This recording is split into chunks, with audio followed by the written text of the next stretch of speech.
Assalamualaikum warahmatullahi wabarakatuh. Alhamdulillah hamdan katsiran tayyiban mubarakan fih kama yuhibbu rabbuna wa yarda. Wassalatu wassalamu ala nabiyyina Muhammadin wa ala alihi wa sahbihi wa man sara ala nahjihi bi ihsanin ila yaumidin wa ba'd. Allahumma inna nas'aluka ilman nafi'an wa na'udzubika min ilmin la yanfa'. Hadirin yang Allah muliakan, tidak ada kata yang pantas untuk kita ucapkan pada malam hari ini kecuali bersyukur kepada Allah Subhanahu wa taala atas segala nikmat dan karunia yang Allah limpahkan dan Allah berikan kepada kita. Sebagaimana salawat dan salam semoga senantiasa tercurahkan kepada junjungan kita Nabi kita Muhammadin sallallahu alaihi wasallam beserta para keluarga, para sahabat dan orang-orang yang istiqomah berjalan di bawah naungan sunnah beliau sampai hari kiamat kelak. Hadirin yang Allah muliakan, kita bersyukur kepada Allah Subhanahu wa taala yang telah memberikan taufik, hidayah sehingga kaki ini bisa melangkah dan hati ini bisa tergerak untuk menuju ke salah satu rumahnya, duduk bersimpuh di salah satu taman-taman surga yang akan membuat kita dirahmati oleh Allah Subhanahu wa taala, dinaungi oleh para malaikat-malaikat, diberikan ketenangan, dan nama-nama kita jika kita ikhlas akan dibanggakan oleh Allah di hadapan para malaikat-malaikatnya. Dan pada kesempatan kali ini kembali kita berada di hari-hari yang istimewa, di hari-hari bulan Dzulqa'dah, bulan haram sekaligus bulan haji, di mana amal ibadah dilipat gandakan oleh Allah Subhanahu wa taala, sebagaimana dosa pun dilipat gandakan oleh Allah Subhanahu wa taala. Dan hadirin yang Allah muliakan, pada kesempatan kali ini sebelum kita masuk ke sesi materi, kita akan menjelaskan satu poin terlebih dahulu. Kita tahu pada saat kita meliburkan kajian ini di waktu-waktu yang lalu, itu kita memberikan kuis di sosmed, dan ada hadiah bagi pemenang. Dan pada saat itu peraturannya adalah akumulasi. Jadi dari kuis 1, kuis 2, kuis 3, kuis keempat, dan kuis kelima, dilihat siapa yang secara rata-rata terbaik dari 5 kuis tersebut, maka ia akan menjadi pemenang dan akan mendapatkan kurban, mendapatkan kurban, bukan dikurbankan, tapi mendapatkan kambing kurban. Dan alhamdulillah malam ini kita dapatkan pemenangnya. Tapi sebelum saya umumkan, kita rubah lagi peraturan tersebut. Jadi peraturannya berubah, bukan diambil rata-rata, tapi setiap kuis kita kasih satu pemenang. Jadi ada 5 pemenang. Ada 5 pemenang yang masing-masing pemenang akan mendapatkan kambing kurban insyaallah taala. Saya akan bacakan 5 pemenang tersebut. Yang pemenang yang pertama di kajian 3 Rajab 1440 Hijriah atau bertepatan dengan 9 Maret, pemenangnya adalah, antum deg-degan nggak? Enggak ya? Nggak deg-degan ya. Saya juga nggak mendramatisir sih ya, jadi antum juga nggak terbawa. Pemenangnya adalah The Git Git Agitya. The Git Git Aditya. Dengan nomor handphone 0812 XXXXX. Percuma ya, mohon maaf ya. 0812 9648 XXXXX ya. Kalau 0812 XXX semua juga gitu ya. Ya, itu pemenang di Sabtu malam di 3 Rajab. Ada orangnya nggak? Ada orangnya? Nggak ada. Coba berdiri. Oh, kamu.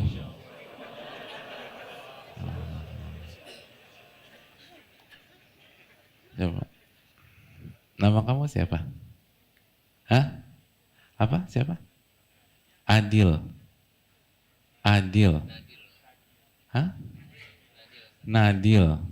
Nadil. Tapi yang menang The Git Git. Kamu siapanya The Git Git? Apa? Apa? Keponakan. Coba ngaku dulu. Kronologinya gimana? Kok bisa kamu yang berdiri? Tolong kasih mic, tolong.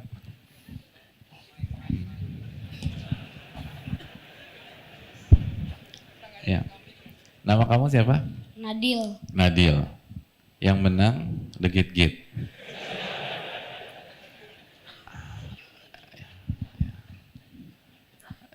Ceritanya gimana?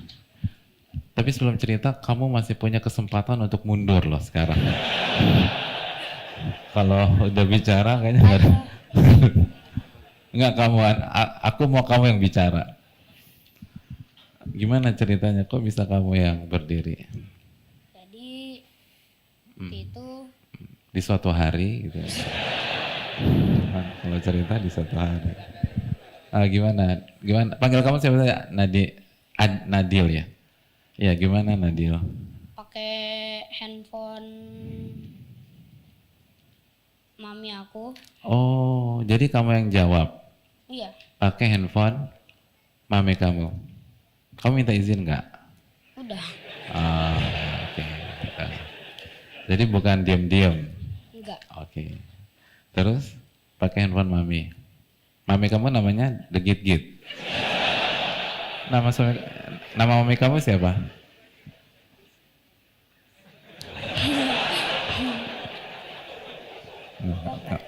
Nadil. Kamu nggak usah hiraukan mereka. Mereka sendiri kalau berdiri seperti kamu lebih keringetan daripada kamu ya. Mereka berani ketawain karena mereka banyak aja. Nah, iya, coba antum yang berdiri situ berani kayak dia, nggak berani. Coba Adil.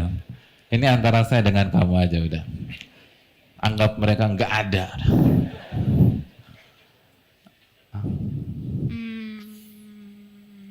Pakai handphone mami aku. Lupa nama mamamu. Hah?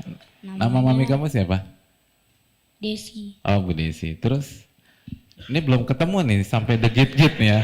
Masih Nadil, lalu lari ke Desi, terus lanjut. Terus karena aku masih umur 11 tahun, belum punya handphone. belum punya handphone dan nggak punya email. Oh iya, nggak dikasih sama mama. Bukan, masih terlalu kecil. Oh iya betul. Setuju. Ya. Jadi Ya. pakai Jadi belum boleh pakai handphone. Kata mama masih terlalu kecil. Oke. Terus jadi gimana? terus pakai email Om.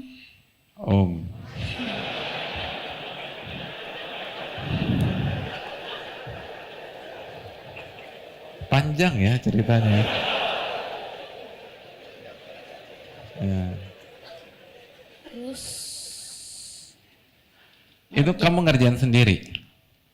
Dibantuin sama ayah. Oh, ayah. Ayah.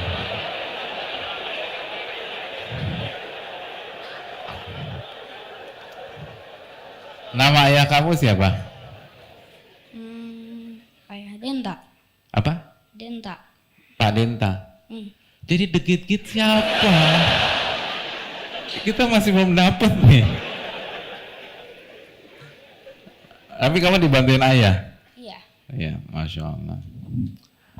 Masya Allah. Jadi kerjasama antara ayah dan enggak, ini yang ngerjain ini ayah dan anak, berarti kan kamu dibantu sama Ayah. Ayah. Masya Allah. Masya Allah, luar biasa. Kembali ke nama yang menjadi misteri pada malam hari ini. Siapa The Git-Git? Lanjut. Itu Terus om aku. oh, The Git-Git itu Om aku. om yang emailnya tadi kamu pakai. Iya. Alhamdulillah. Akhirnya terungkap semua. Terus ada lagi? Terus udah.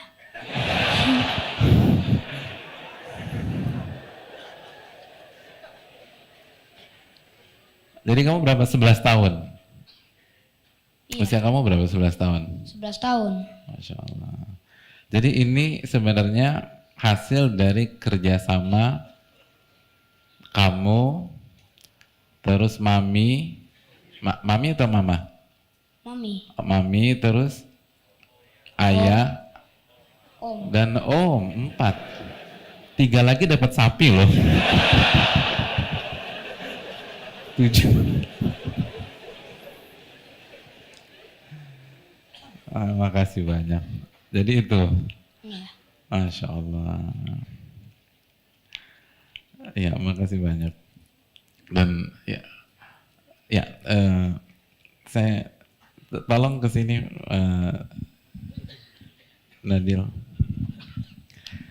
Terus yang kedua, tunggu sini dulu ya. Iyalah, habis antum tertawa kan masa disuruh duduk, kita kasih hadiahnya lah. Terus yang kedua, kuis kajian Sabtu malam. Ya, terlambat. Kenapa terlambat? Oh enggak. Oh, baru kelihatan kamera ya.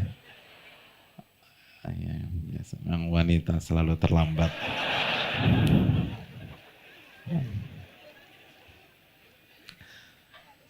Ya, yang kedua kuis Sabtu malam 2 Syakban 1440. Pemenangnya Fajril Huda. Ada Fajril Huda? Ah ya, Pak Fajril. Ya. Ah, ya, makasih. Antum sendiri Fajril Huda? Antum nggak dibantu anak antum usia 11 tahun? Nggak, oh enggak, oke. Ya, silakan ke depan. Terus kuis ketiga 222 Syakban, pemenangnya Pak Yogi Permadi. Saya dapat kabar beliau berhalangan hadir. Lalu kuis keempat 7 Ramadan, pemenangnya Mbak Sari Safitri. Saya juga dengar beliau berhalangan hadir. Dan kuis terakhir, kuis di tanggal 5 Syawal, pemenangnya Mbak Indah Sundari. Dan saya juga dapat informasi Mbak Indah berhalangan hadir, jadi nanti langsung diinikan oleh panitia.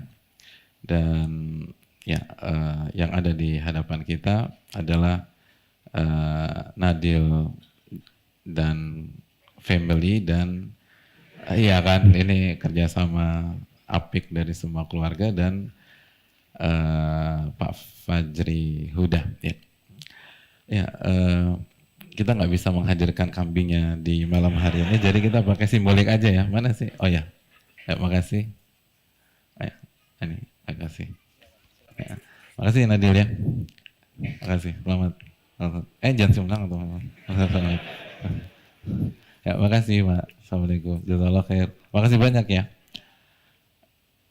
Mau balik lagi atau di sini aja? Mau balik lagi. Ya, makasih. Nggak apa-apa sih, tahu deh biar. Bisa lah. Anda bisa sampai sini, masa nggak bisa sampai situ lagi?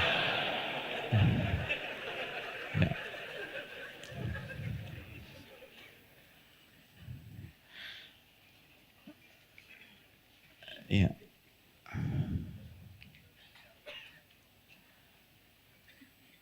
Nadil, yang kamu kerjain berapa soal, yang dikerjain papa kamu berapa soal? Apa? Kamu 3. Berarti papa 1. Berapa sih soalnya? 10 ya? Apa 7? Ya, papa 7, kamu 3, Masya Allah, luar biasa. Ya, makasih atas upayanya, dan ini menarik sekali teman-teman dan jamaah sekalian, bagaimana satu keluarga berjuang dan mengerjakan, dan saya rasa bisa jadi teladan bagi kita semua bahwa harus ada aktivitas positif antara ayah dan anak seperti yang kita dengarkan dari beliau. Dan buat Nadil, makasih banyak, kamu hebat banget tadi bisa berdiri di hadapan mereka semua, dan pede banget. Laki-laki harus begitu. Dan mereka tadi ketawa tuh karena seneng sama sayang sama kamu, bukan ingin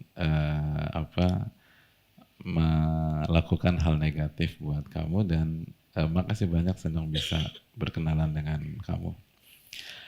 Iya, hadirin yang dirahmati oleh Allah SWT, itu acara serah terima hadiah dengan segala keterbatasannya. Dan semoga kurban kita tahun ini diberkahi oleh Allah Subhanahu wa taala dan diterima oleh Allah Subhanahu wa taala.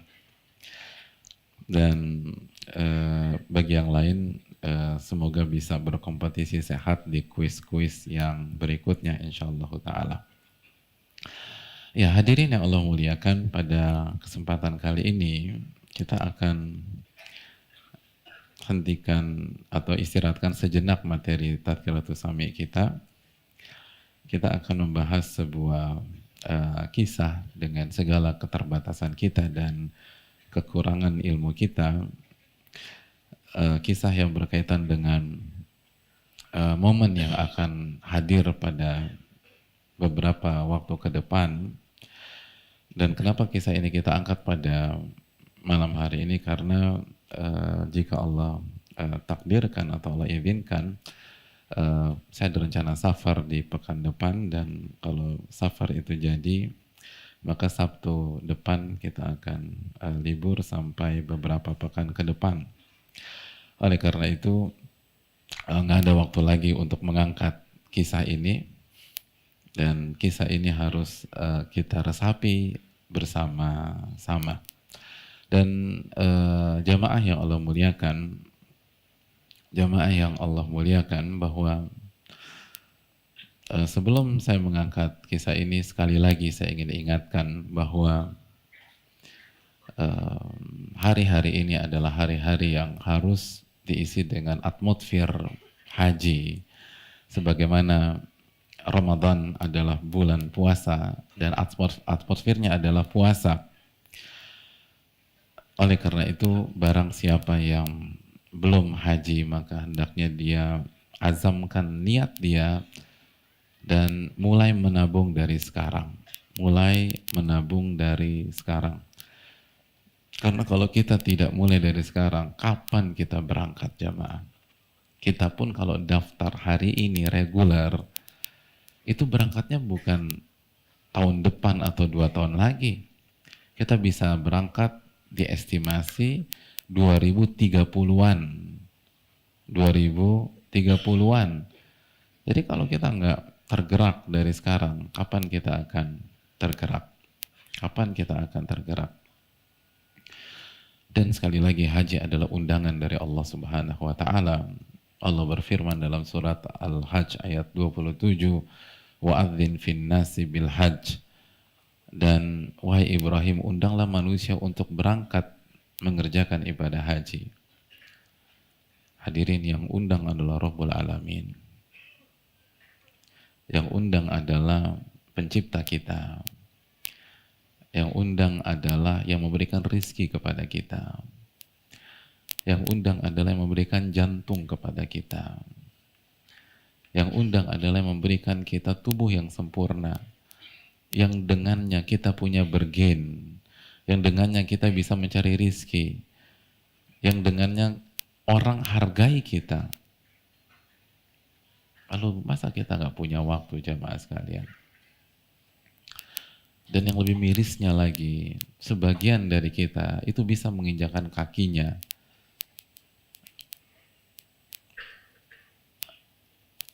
ke negara-negara tertentu. Sebagian kita bisa menginjakan kakinya ke Singapura, padahal Perdana Menteri Singapura nggak pernah undang dia. Sebagian dari kita bisa menginjakan kakinya ke Jerman, padahal konselor Jerman nggak pernah undang dia. Sebagian dari kita bisa menginjakan kakinya ke UK, ke Inggris, padahal Mbah Elizabeth nggak pernah undang dia, hadirin. Tapi bisa sampai ke London, bisa sampai ke Manchester, padahal nggak ada yang undang sama sekali. Sebagian dari kita bisa sampai ke Los Angeles, bisa sampai ke California, bisa sampai ke Washington, padahal Presiden Amerika nggak pernah undang dia. Tapi bisa tuh sampai sana. Ini Rabbul Alamin undang, lalu kita nggak tergerak. Subhanallah. Jangan ngaku beriman kepada Allah. Ini undangan dari Rabbul Alamin. Ini undangan yang membuat orang yang punya iman tuh terharu, jamaah. Makanya kan kelanjutan ayat tersebut apa? Ya'tu karijalan. Dan orang yang punya iman akan berangkat walaupun harus jalan kaki atau naik unta yang kurus kering. Wa ala kulli dhamirin ya'tina min kulli fajjin amiq. Jadi orang beriman tuh udah nggak peduli naik apa dia ke sana. Allah katakan ya'tu karijalan, orang yang punya iman akan jalan kaki, jamaah. Jalan kaki. Kenapa terharu? Ya Allah, kita nih pendosa, jamaah. Kita banyak khilaf. Kita banyak melakukan maksiat. Lalu Rob kita masih undang kita. Gimana perasaannya? Kalau kita punya seseorang yang kita kagumi, kita banyak buat salah sama dia. Kita banyak buat kekeliruan sama dia. Tapi dia masih undang kita di acara terbaiknya. Gimana perasaan kita? Ini Rabbul Alamin undang kita. Masa nggak berani berpikir untuk berangkat?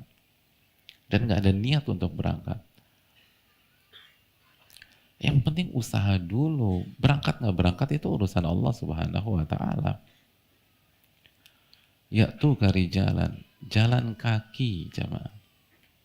Jalan kaki. Subhanallah, jalan kaki. Jadi orang yang punya iman, ketika dibilang mas haji mas, ayo mas haji, dia nggak bilang oh mohon maaf, aduh tapi anda nggak punya uang nih Pak Ustadz, enggak. Dia akan nanya kira-kira jalur jalan kaki ke Mekah lewat mana Pak Ustadz, gitu harusnya. Kan ayatnya begitu, ya tuh kari jalan, dia kan jalan kaki.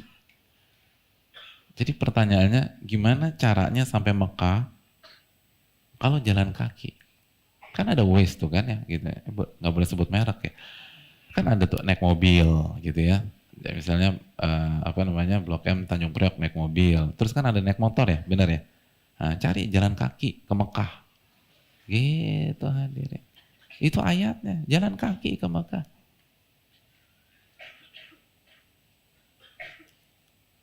Wa ala kulli dhamir, atau naik onta yang kurus. Subhanallah. Naik onta yang kurus. Hadirin, berarti kalau di sebuah tahun tidak ada Boeing, tidak ada Airbus, tidak ada Sukhoi, yang tersisa tinggal 3 onta di Ragunan. Itu tuh yang ceking-ceking, yang gemuk-gemuk, ada yang kena stroke, yang ada yang kena jantungan, ada yang kena gagal ginjal. Kita pesan satu berangkat ke Mekah. Ya'tu karijalan au ala kulli dhamirin. Artinya orang beriman tuh udah gak mikir gimana caranya aneh sampai sana, gitu tuh. Subhanallah. Ini kita belum bilang wajib, ini cuman gimana nih perasaan Anda?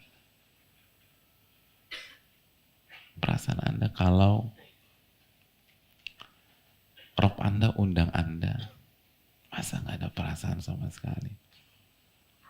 Masa nggak ada haru sama sekali?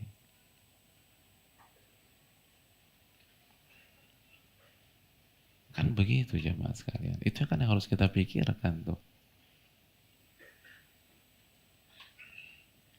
Iya kan? Tapi ya subhanallah.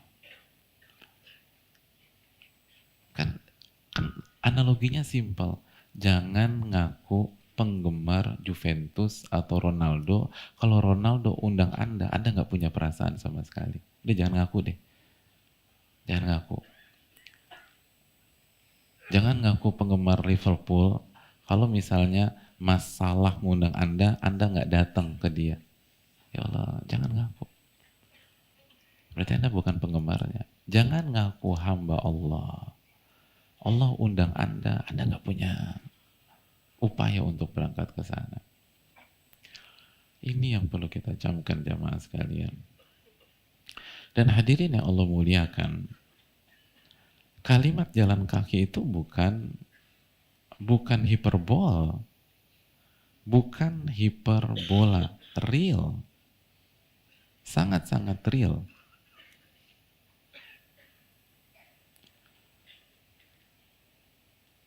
Dan dilakukan jamaah, dilakukan.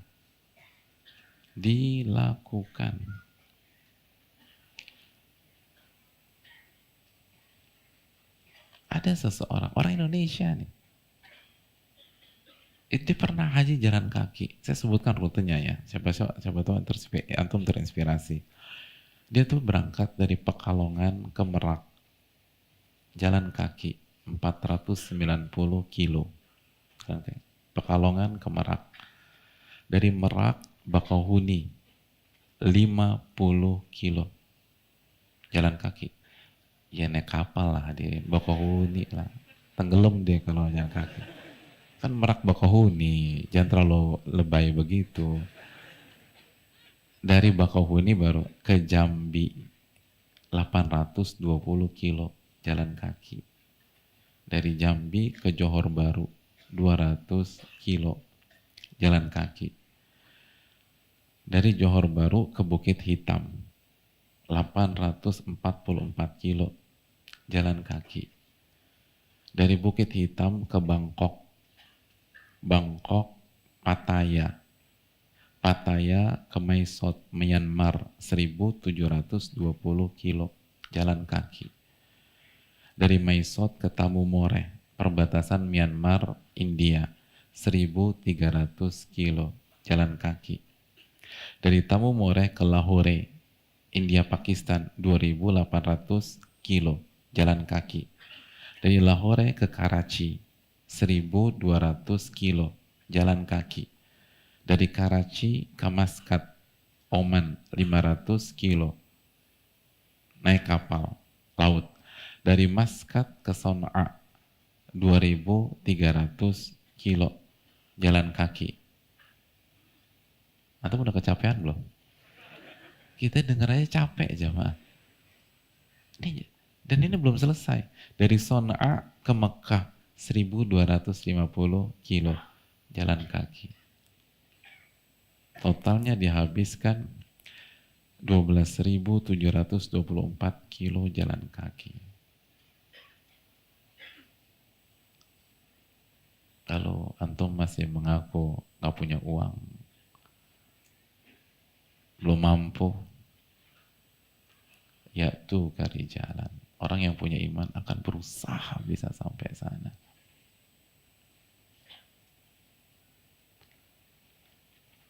Oleh karena itu ini yang perlu kita camkan. Sudah masuk waktu Isya ya? Iya. Ya, oleh karena itu jamaah sekalian, berjuang, tabung. Begitu dapat, daftarin udah. Jangan mikirin materi A, barang A, barang B, barang C. Berangkat dulu ke sana. Sampai sana minta semuanya kepada Allah. Minta di Arafah, minta di Sofa, di Marwah, minta di Muzdalifah ba'da subuh, minta di jumrah sugra, jumrah wusta, minta sama Allah. Yang penting sampai sana dulu. Hidup ini cuma sekali. Jangan sampai kita belum pernah menginjakan kaki kita karena kekhilafan kita di dalam membelanjakan harta kita. Bukan nggak mampu, nggak mau.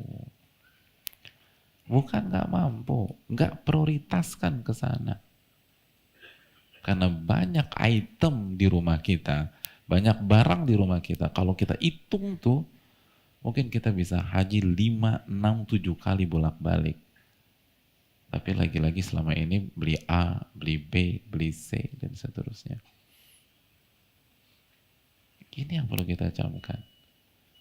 Apalagi kalau kita punya tanah di mana-mana, punya 2, 3 rumah, 4 rumah, lalu Anda belum haji, tsumma latus'alunna yawma idzin 'anil na'im. Kalian akan ditanya oleh Allah tentang nikmat yang kalian miliki. Ini yang bisa disampaikan. Kita akan masuk ke cerita kita ba'da salat Isya. Wa sallallahu wasallam ala nabiyina Muhammad wa ala alihi wa sahbihi ajma'in. Assalamualaikum warahmatullahi wabarakatuh. Alhamdulillah wassalatu wassalamu ala Rasulillah wa ala alihi wa sahbihi wa man wala wa ba'd. Hadirin yang Allah muliakan, hal yang pertama saya dapat info berkaitan dengan kenyamanan yang disampaikan pada pertemuan yang lalu. DKM dan panitia berusaha memberikan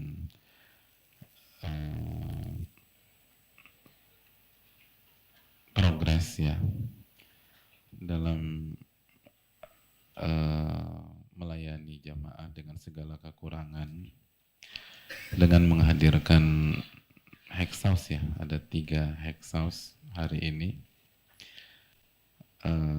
Walaupun lagi-lagi belum senyaman jika seluruh ruangan dipasangi air conditioner, tapi sekali lagi orang beriman punya prinsip setiap progres sekecil apapun hendaknya disikapi dengan rasa syukur agar Allah tambah hal tersebut. La in syakartum la azidannakum, jika kalian bersyukur maka aku akan tambah nikmat tersebut. Oleh karena itu kita bersyukur kepada Allah, lalu kita bersyukur kepada DKM dan panitia yang telah berupaya untuk membuat jamaah khususnya yang ada di luar semakin kondusif dari waktu ke waktu.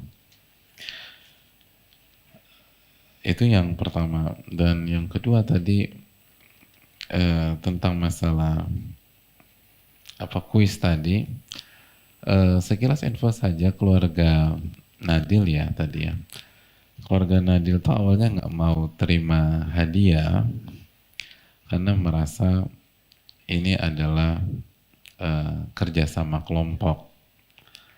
Jadi mereka menganggap mereka nggak berhak karena ini tuh kerjasama, bukan upaya dari satu orang saja. Tapi ada sisi lain yang membuat mereka berhak. Yang pertama, tidak ada, setahu saya tidak ada peraturan. Dan yang kedua, kejujurannya perlu kita hargai. Hari gini nggak mau terima hadiah yang depan mata, itu value yang sangat tinggi jamaah. Itu sifat yang sangat terpuji dan harus mendapatkan perhatian dari kita semua. Dan ini berkaitan dengan materi yang sedang kita bahas di kajian rutin kita, yaitu muraqabatullah, merasa diawasi oleh Allah Subhanahu wa Ta'ala. Jadi walaupun panitia tidak tahu bahwa kita kerjakan bersama-sama, dan mungkin memang mereka nggak ada target juara, yang penting ada kuis untuk murojaah, untuk mengasah ilmunya mereka kerjakan. Ternyata catatan waktunya dan nilainya masuk ke kriteria hadiah. Lalu pada saat itu mengatakan kami nggak berhak karena kami kerjainya bareng-bareng. Jadi itu yang harus kita renungkan tuh hadirin. Merasa diawasi oleh Rabbul Alamin walaupun panitianya nggak tahu. Dan merasa diawasi itulah yang melahirkan sebuah value yang sangat tinggi yang bernama kejujuran. Kejujuran. Padahal kan kalau mau ngaku-ngaku bisa aja gitu loh. Tapi kejujuran itu yang menjadi karya dari sebuah muraqabatullah, merasa diawasi oleh Allah Subhanahu wa taala. Dan apa yang terjadi, kejujuran itu pasti bawa kepada kebaikan. Innas sidqa yahdi ilal bir, kata Nabi sallallahu alaihi wasallam. Sesungguhnya kejujuran itu akan membawa seseorang kepada kebaikan-kebaikan yang berikutnya. Dan kalau sudah rizki, nggak akan kemana hadirin. Kalau memang itu rizki kita, pasti dapat. Oleh karena itu ini pelajaran yang perlu kita renungkan dan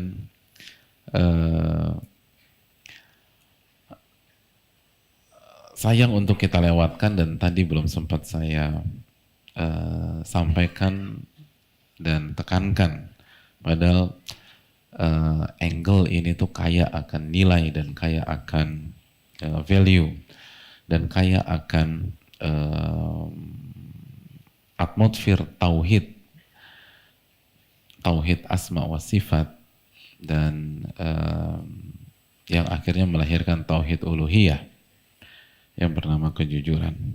Oleh karena itu yang perlu kita camkan jemaah sekalian, dan itu salah satu indikator apakah kajian kita berhasil apa tidak. Jadi itu kalau bagi saya pribadi, sikap menyatakan kami tidak layak karena kami tidak karena kami kerjanya berkelompok, dan walaupun Anda tidak tahu, Allah Maha tahu, dan kami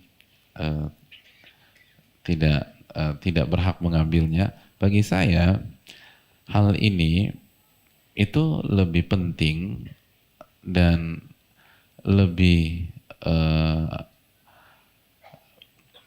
bernilai daripada seseorang jamaah yang bisa menguasai materi dan teori yang disampaikan secara sempurna, tetapi praktek di lapangan jauh dari nilai-nilai muraqabatullah. Jadi kalau cuman hafalan A, hafalan B, tapi keluar dari pintu masjid saja berubah lagi. Hadirin, ini lebih menarik. Gitu. Walaupun mungkin nggak hafal, walaupun dikerjakan bersama-sama, tapi indikator keberhasilan itu di sana. Indikator keberhasilan itu di sana. Bukankah Imam Syafi'i mengatakan laisal ilmu ma hufidh wa innamal ilmu ma nafa'. Ilmu itu bukan yang Anda hafal, tapi ilmu itu yang bermanfaat bagi Anda. Bermanfaat merubah karakter Anda, merubah sikap Anda. Dan itu yang perlu kita camkan jamaah sekalian. Dan ingat ucapan Al-Imam Ibnu Mu'taz, ilmul munafiq fi qawlihi wa ilmul mu'min fi amali. Ilmunya orang munafik ada pada lisannya, dan ilmunya orang-orang beriman ada pada amal perbuatannya. Ya, itu poin. Dan jamaah sekalian yang Allah muliakan, kita masuk ke materi kita. Kita tahu bersama-sama sebentar lagi kita akan memasuki hari raya Idul Adha, dan berbicara Idul Adha tidak mungkin bisa dipisahkan dengan kisah heroik yang dialami oleh Nabi Ibrahim, Nabi Ismail, dan Hajar sebagai seorang bunda. Dan cerita itu dimulai pada saat Nabi Ibrahim begitu menginginkan memiliki keturunan. Dan beliau selalu berdoa, berdoa, dan berdoa. Dan doa itu difirmankan oleh Allah Subhanahu wa taala di dalam surat As-Saffat ayat 100, Rabbi habli minas salihin. Wahai Rabbku, anugerahkanlah aku keturunan yang soleh. Keturunan yang soleh. Beliau berdoa tanpa kenal lelah. Siang dan malam, pagi dan petang, beliau berdoa kepada Allah, berdoa kepada Allah, berdoa kepada Allah, sampai akhirnya penantian selama 80-an tahun itu berbuah. Sebagian riwayat mengatakan Ismail hadir ketika beliau berusia 86 tahun. Dan itulah firman Allah dalam surat As-Saffat ayat 101, فَبَشَّرْنَاهُ بِغُلَامٍ حَلِيمٍ.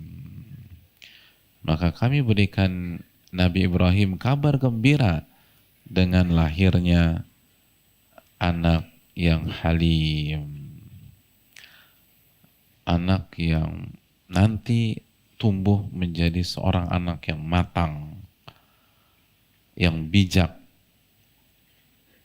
yang dewasa, hadirin. Nggak childish, nggak manja, halim, punya tingkat kematangan dan kedewasaan yang sempurna dalam standar manusia. Hadirin yang Allah muliakan, dan kita tahu bersama-sama bagaimana kisahnya Nabi Ibrahim akhirnya harus membawa Hajar dan Ismail kecil berpindah dari Syam ke lembah tandus yang bernama kota Mekah. Lalu setelah sampai di sana beliau menurunkan Hajar dan Ismail kecil, sehingga mereka berdua harus bertarung mempertahankan kehidupannya tanpa kehadiran seorang pemimpin, suami, dan ayah. Karena Nabi Ibrahim diperintahkan oleh Allah untuk kembali ke Syam. Hadirin yang Allah muliakan, singkat cerita, Hajar berhasil mendidik Ismail dari seorang anak kecil menjadi seorang remaja. Remaja yang tangguh, remaja yang beriman kepada Allah, remaja yang bertauhid kepada Rabbul Alamin, remaja yang matang, yang kedewasaannya melebihi usianya. Dan pada saat beliau remajalah Nabi Ibrahim kembali dan bersama istri dan anaknya Ismail. Dan Nabi Ibrahim benar-benar menikmati kebersamaan bersama anaknya tersebut. Hanya saja hari-hari indah itu tidak berlangsung lama. Di sebuah malam, bahkan dalam riwayat 3 malam berturut-turut, beliau bermimpi. Dan sebagaimana riwayat Abdullah bin Abbas, mimpi seorang nabi adalah wahyu. Beliau bermimpi dengan mimpi yang begitu menakutkan. Mimpi yang begitu mencengangkan. Mimpi yang Allah firmankan di dalam Al-Quranul Karim. Ya, mimpi untuk menyembelih anak yang begitu beliau cintai, anak semata wayangnya. Allah firmankan kejadian itu di dalam surat As-Saffat ayat 102. Falamma balagha ma'ahu sa'yu. Falamma balagha ma'ahu sa'ya. Dan ketika Ismail tumbuh menjadi seorang remaja. Di dalam riwayat 13 tahun. Di dalam riwayat usia akil balik.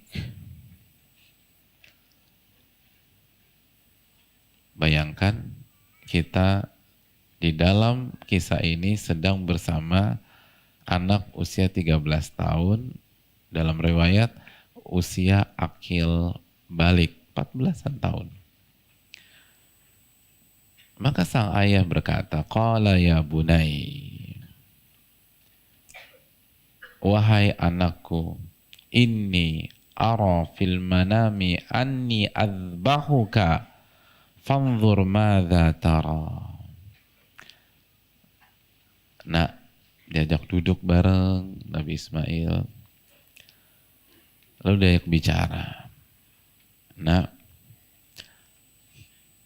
ayahmu bermimpi, atau aku, ayah bermimpi. Dan sekali lagi, mimpi para nabi adalah wahyu. Dalam mimpi itu, ayah diperintahkan untuk menyembelih kamu. Fanzur madza tara. Ayah minta pendapatmu, nak. Bagaimana menurutmu?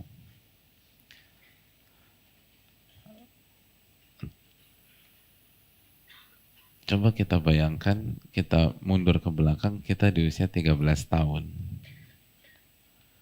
Tiba-tiba ayah kita ajak kita bicara, terus mengatakan bahwa beliau bermimpi untuk menyembelih kita. Bagaimana menurut kita, jamaah? Gimana kalau posisi antum di posisi Nabi Ismail 13 tahun? 13 tahun antum masih main apa dulu? 13 tahun. Hah? Main apa? Hah? 13 tahun main apa? Main dingdong. Antum tahu dingdong gak sih? Enggak ya? Milenials mah gak ngerti dingdong ya. Itu era-era 90 tuh. Main apa? Tetris, bukan? Antum udah era PS2 ya? PS2, PS3. Main Tamiya. 13 tahun hadirin. Tiba-tiba ayah kita bilang mau nyembelih kita. Terus nanya lagi, gimana menurut Anda? Atau bagaimana menurut kamu, nak? Itu gak kebayang lah hadirin. Gitu lah. Gitu lah. Kira-kira antum ngomong apa ke ayah antum? Coba kira-kira nih, ngomong apa buat ayah antum? Hah? Laksanakan, basa-basi.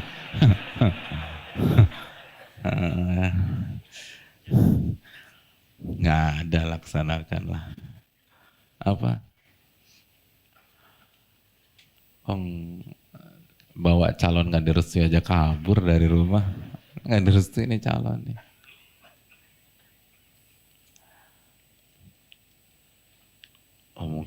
Kita mungkin shock hadirin. Dan kita mungkin bantah ayah kita. Papa halu ya, gitu kan bahasa orang sekarang kan. Iya. Coba deh Pak, wudhu, sholat deh, sholat, gitu lah.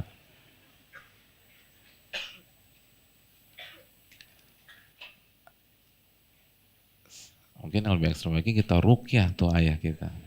Ini kayak kesurupan nih bokap nih. Lo punya ahli ruqyah nggak? Bokap gua kesurupan.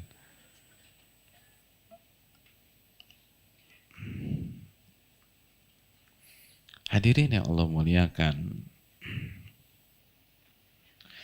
itu kita, bukan Nabi Ismail. Tapi apa yang dikatakan Nabi Ismail pada saat itu? Anak remaja. Qala ya abati fa'al ma tu'mar. Wahai ayahanda.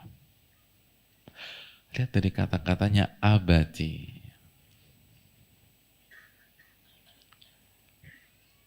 Itu sopan banget. Panggilan ke orang tua yang sangat-sangat sopan. Beda sama kita kalau udah dapat hal yang nggak nyaman, udah berubah tuh. Dan sebagian anak kalau marah sama orang tua nunjuk-nunjuk muka orang tuanya. Sebagian lo gua sama orang tuanya. Kalau Betawi beda gitu loh. Tapi kadang-kadang itu lo gua cuman digunakan ketika berantem doang. Jadi udah berubah tuh. Tapi lihat anak usia 13 atau usia balik ini. Ya abatif al matumar. Wahai ayahanda, lakukan apa yang Allah perintahkan kepada engkau.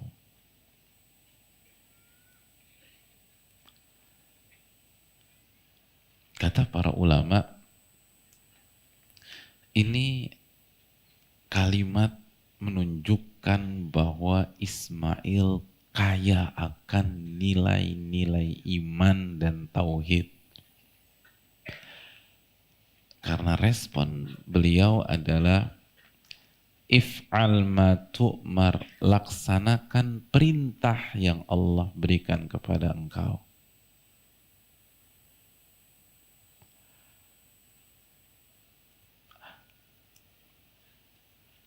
Nabi Ismail yakin ini adalah perintah Allah. Ini adalah ibadah kepada Allah. Ini adalah taqarrub kepada Allah Subhanahu wa ta'ala. Dan dari cara merespon saja setiap kata dijaga. Padahal beliau bisa menggunakan kata respon positif yang lain. Bisa. Sebagian ulama bisa mengatakan, lama nih nggak ada masalah ya gitu. Tapi kalau Nabi Ismail mengatakan tidak ada masalah, tidak ada kalimat yang menunjukkan bahwa itu ibadah taqarrub. Seperti kalau beliau menggunakan kalimat atau diksi ya abatif al ma tu'mar, wahai ayahanda, lakukan perintah yang Allah perintahkan kepada engkau. Beda. Ini jelas kalimat penghambaan, loyalitas seorang hamba kepada Rabbul Alamin. Ini adalah uluhiyah, ibadah, menjalankan perintah. Wa ma khalaqtul jinna wal insa illa liya'budun. Tidaklah aku ciptakan jin dan manusia kecuali untuk beribadah. Al-Imam Mujahid mengatakan li'amurahum.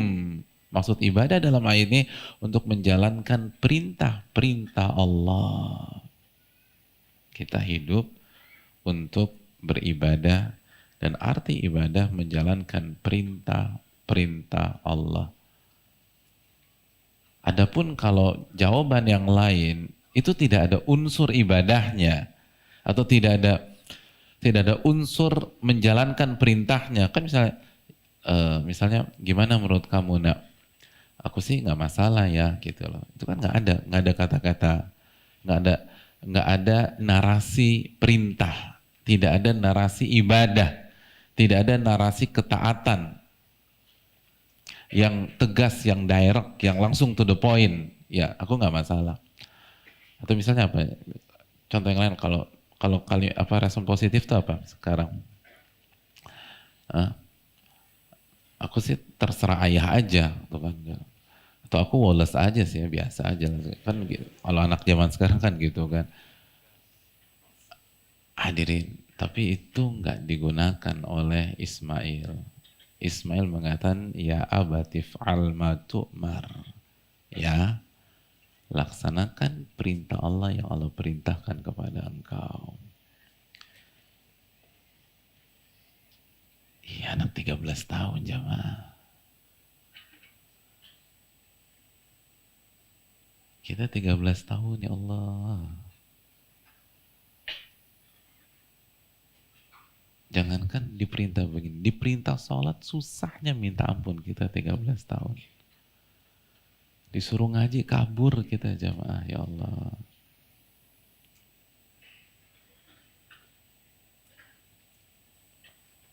Disuruh baca Quran nggak bisa kita. Hafalin Latinnya. Akhirnya blank. Ini bukan disuruh sholat lagi, disuruh sembelih.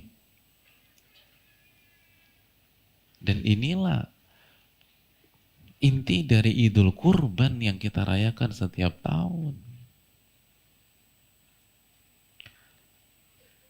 Dan spontanitas, jamaah, spontanitas. Ismail gak mengatakan, beri aku waktu ya, 3 hari. Ada begitu, beri aku waktu. Masya Allah. Atau biar agak-agak sok-sok ibadah, izinkan aku istikharah dulu ya. Istikharah, subhanallah. Kan gitu, kadang-kadang kan orang tuh kan kalau udah melakukan hal yang gak sah, istikharah. Tapi yang mubah gak ada istikharah tuh. Dia disuruh ibadah aja istikharah. Gitu lah. Mbak, kenapa gak pakai jilbab? Aku istikharah dulu. Lah pakai jilbab, aku istikharah. Gitu lah. Gak ada tuh. Nabi Ismail bilang begitu. Ya abatif al-matu mar. Wahai ayahanda, lakukan apa yang Allah perintahkan kepada engkau. Satajiduni insyaallahu minas sabirin. Insyaallah engkau akan mendapatkan aku termasuk orang-orang yang sabar.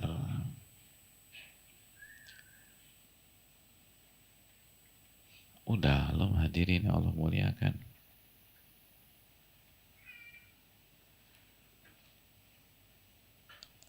Lihat bagaimana Ismail remaja itu benar-benar menanamkan konsep iman yang Allah firmankan di syariat Rasul Shallallahu Alaihi Wasallam dalam surat Al-Kahfi ayat 23-24 ketika Allah berfirman wala taqulanna li syai'in inni fa'ilun dzalika ghadan. Dan jangan sekali-kali kalian menyampaikan sesuatu di masa yang akan datang dengan redaksi aku pasti melakukannya esok. Illa ayyasha Allah. Kecuali ucapkan insya Allah. Kan belum kejadian. Jangan sok yakin dulu. Emangnya pasti tidak kejadian tuh. Lihat Ismail remaja hadirin. Satajiduni insyaallahu minas sabirin. Engkau insya Allah akan mendapatkan aku termasuk ke dalam orang-orang yang sabar. Insya Allah. Gak berani memastikan. Kenapa? Karena masih akan datang. Kenapa? Karena dikembalikan kepada kehendak Allah Subhanahu Wa Taala. Gak kepedean. Gak bilang, aku pasti bisa ya, pasti bisa ya, pasti. Enggak, gak ada pasti. Jika Allah kehendaki, insya Allah aku sabar. Kan gitu hadirin. Ini kan iman kepada takdir, masyiatullah. Masyiah kan, iman kepada takdir. Bayangin 13 tahun jamaah, 13 tahun. Itu kaya kan nilai-nilai itu.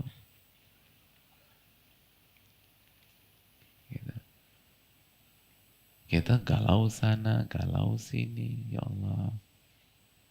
Bukan 20-an tahun, ya Allah. 20-an tahun. Cuman gara-gara diputusin ceweknya galau. Ini belum disembelih, jamaah. Diputusin, ya Allah, kesian dia. Atau gebetannya merit sama cowok atau cewek lain, gundah dia, ya Allah. Ini disembelih.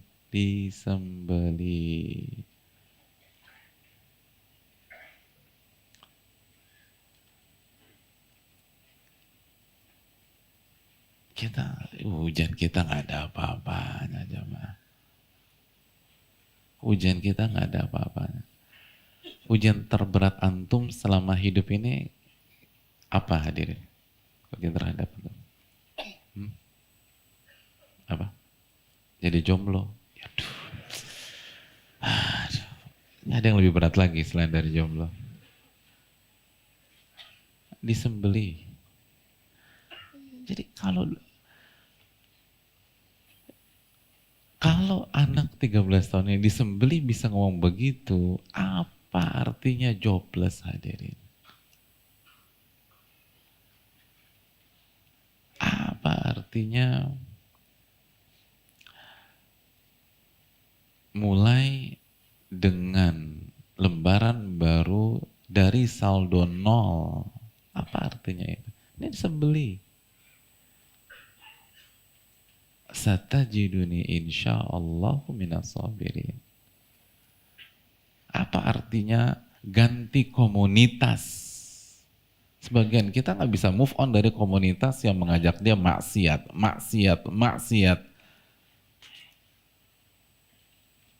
Betul banyak di antara kita nggak bisa meninggalkan atau hijrah jatuh lagi. Ternyata alasannya karena nggak enak diomongin orang. Apa artinya diomongin orang? Kalau di depan matanya disembeli. Itu kerdilan. Diomongin orang nggak ada apa-apanya. Ini disembeli.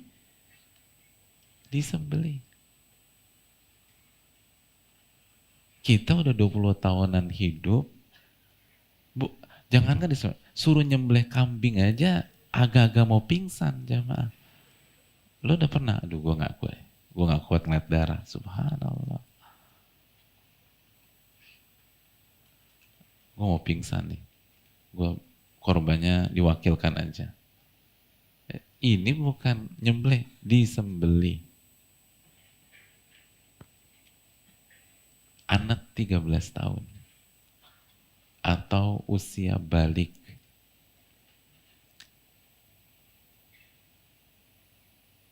Ujian kita gak ada apa-apanya jamaah. Dijelek-jelekin orang, difitnah orang. Itu otomatis digibahi orang, difitnah orang. Kalau di depan mata mau disembelih, itu semua jadi kecil semua. Iya kan? Semua jadi kecil. Nggak ada yang lebih berat daripada ini. Disembelih. Satajiduni insyaallahu minas sabirin. Insyaallah engkau akan mendapatkan aku termasuk orang-orang yang sabar. Dan beliau tidak lari jamaah. Beliau tidak kabur. Beliau tidak minggat dari rumah terus meninggalkan secari kertas. Dear Daddy. Gak ada Dear Daddy. Dihadapin tuh. Kita kabur dari masalah. Menghindar dari ujian yang Allah kasih ke kita. Karena takut diomongin orang. Gak enakan sama orang. Akhirnya cita-cita jadi ahli takwa pupus jamaah. Akhirnya mewujudkan mimpi besar itu ilusi. Kenapa? Karena makanya kata Al-Imam Ibnu Qudamah bahwa yang menghancurkan orang itu mayoritasnya berharap dipuji manusia dan takut dicela manusia. Itu yang bikin hancur tuh di banyak orang. Sebagaimana dijelaskan Al-Imam Ibnu Qudamah Al-Maqdisi. Nah, coba lihat Ismail dong. Disembeli. Hadirin yang Allah muliakan. Kenapa perintahnya menyembelih anak sendiri. Para ulama kita menyatakan, sebagaimana yang disampaikan Al-Imam Ibnul Qayyim dalam Zadul Ma'ad, karena Nabi Ibrahim alaihissalam itu sangat cinta dengan Ismail, sangat cinta dengan Ismail.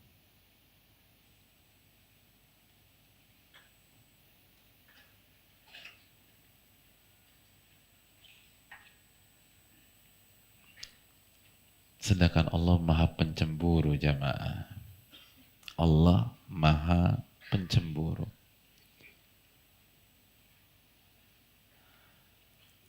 Dan Allah menjadikan Nabi Ibrahim sebagai kekasihnya. Sebagaimana dalam surat An-Nisa ayat 125. Wattakhadallahu Ibrahim khalila. Dan Allah telah menjadikan Nabi Ibrahim sebagai kekasihnya. Allah ingin Nabi Ibrahim dan kita semua lebih mencintai Allah dibanding apapun juga. Inilah rahasia, hadirin. Kenapa seringkali ujian kita dibenturkan dengan hal yang kita cintai di dunia ini. Kenapa seringkali di antara kita yang diharamkan oleh Allah itu hobi kita dari kita kecil sampai sekarang.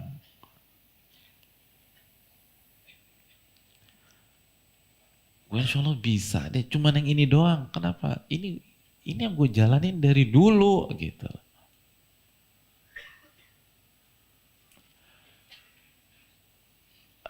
Hadirin, ini bukan isu baru. Ini isu lama. Dan apa yang Anda hadapi sangat mudah dibanding Nabi Ibrahim alaihissalam. Anda kan cuma diminta meninggalkan saja kan. Konsekuensinya mungkin dicela orang, dihina orang, diketawain orang. Tapi Nabi Ibrahim disuruh menyembelih anaknya sendiri. Oh, itu berat, hadirin. Itu sangat-sangat berat. Makanya hadirin yang Allah muliakan,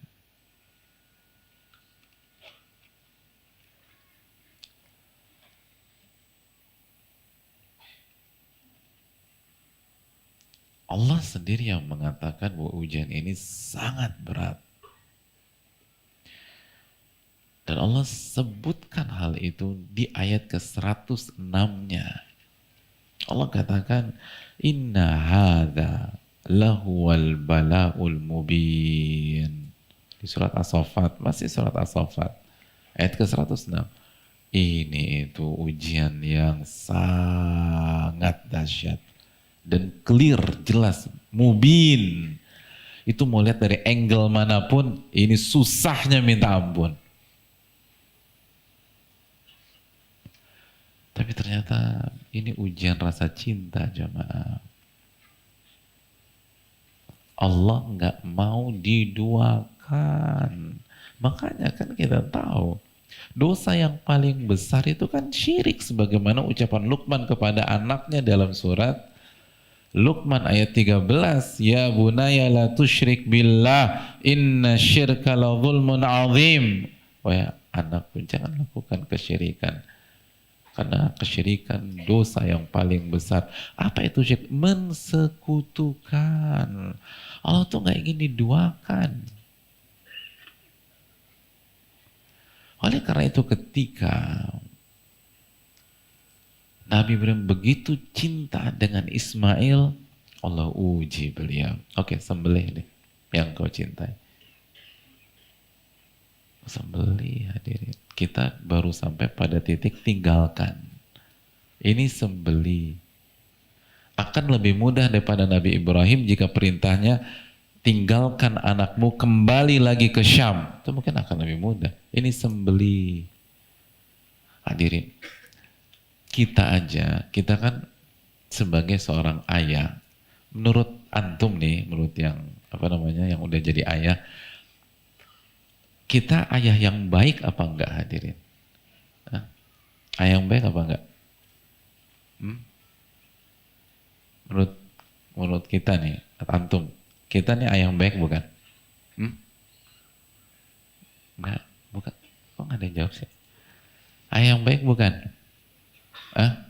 Bukan. Anak antum berapa? Belum ada. Gimana bisa bilang bukan? Agak berat saya. Hadirin yang Allah muliakan, kita ini akuilah, kita bukan ayah yang baik, bukan ayah yang sempurna. Tapi kalau udah bicara anak, itu kita akan mengatakan lebih baik saya yang mati daripada anak saya yang mati. Saya tahu ada seorang ayah, anaknya kena CA. Dan ini ayah sama anak kerjaannya selama hidup mereka berantem aja udah berantem deh. Ini ayah sama anak nih kerjanya berantem. Nggak ada nih kayak Nabi Ibrahim dengan Ismail duduk inni arafil manami anni azbahuka fanzur madza tara. Itu kan berkelas banget ayah sama anak di kisah ini. Diajak duduk anaknya, terus diajak bicara, lalu musyawarah. Fanzur madza tara, bagaimana menurut engkau wahai ayah anakku? Bagaimana menurut engkau tentang mimpiku ini? Ada masukan apa enggak? Ada pandangan apa tidak? Terus ya abati fa'al ma tu'mar. Wahai ayahanda, lakukan apa yang Allah perintahkan kepada engkau. Itu kan, lihat dialog yang penuh dengan keindahan diksi dan niat. Adapun contoh yang saya bawakan ini ayah anak berantemnya kerjaannya. Berantem udah. Udah logo-logoan ya kalau berantem deh. Kadang-kadang main tangan nih ayah. Itu begitu anaknya kena CA, jamaah. Kena CA. Waktu itu saya jenguk ke rumah sakit, saya ketemu sama ayahnya. Ayahnya sambil berkaca-kaca, beliau katakan, kalau boleh memilih dan kalau boleh memberikan pilihan, lebih baik om yang kena CA dan anak om yang selamat. Gitu adik. Nangis tuh ayah tuh adik. Lebih baik om yang kena, biarkan dia selamat. Itu ayah yang profilnya berantem sama tuh anak. Gimana perasaan Nabi Ibrahim yang baiknya minta ampun, yang doa sama 84 tahun, 86 tahun. 86 tahun baru dapat Ismail. Tiba-tiba sekarang disuruh sembelih. Dan Allah suruh sembelih di saat balago ma'ahu sa'ya, di masa remaja. Hadirin, kalau kita jadi ayah nih, kita bilang, ayah bermimpi menyembelih kamu nak. Kalau kita di posisi Nabi Ibrahim, ayah bermimpi menyembelih kamu nak. Bagaimana menurutmu? Terus kata anak kita itu pakai bahasa tadi, ayah nih halu nih, kumur-kumur ya, wudu. Habis wudu tayamum. Kira-kira yang awalnya kita setengah-setengah, gue sembelih juga nih anak gitu kan. Kurang ajar anak, gue sembelih juga. Jadi itu awalnya gimana nih? Gue sembelih enggak. Emang kurang ajar nih anak, gue sembelih. Gitu. Masa wudu disuruh gabung sama tayamum? Iya kan, tambah sebel kita. Tapi ini ketika dilemparkan isu tersebut, fanzur madza tara, wahai ayah anakku, apa yang harus apa pandanganmu? Ini anak bilang gini, ya abati if'al ma tu'mar, satajiduni insyaallahu minas sabirin. Ayahanda, lakukan apa yang Allah perintahkan kepada engkau. Insya Allah ya. Ayah akan dapatkan aku termasuk orang yang sabar. Oh nangis kita aja mah nggak jadi, itu gemeter nih hadirin. Ya Allah, ini anak baik banget. Nyari dari mana anak kayak begitu? Kan begitu hadirin. Iya nggak sih? Itu yang awalnya. Jangankan Nabi Ismail. Ini tadi usia berapa? 13 berapa? 13 atau 14 tahun. Ini anak dari 0 sampai 13 tahun kerjanya berantem sama kita. Berantem. Dari dia lahir udah berantem. Hari pertama tuh. Hari pertama ya, udah berantem udah sama kita. Terus nggak ada berhentinya, non stop berantem. Dapat mimpi gitu, sembelih anakmu. Nah ini kesempatan nih.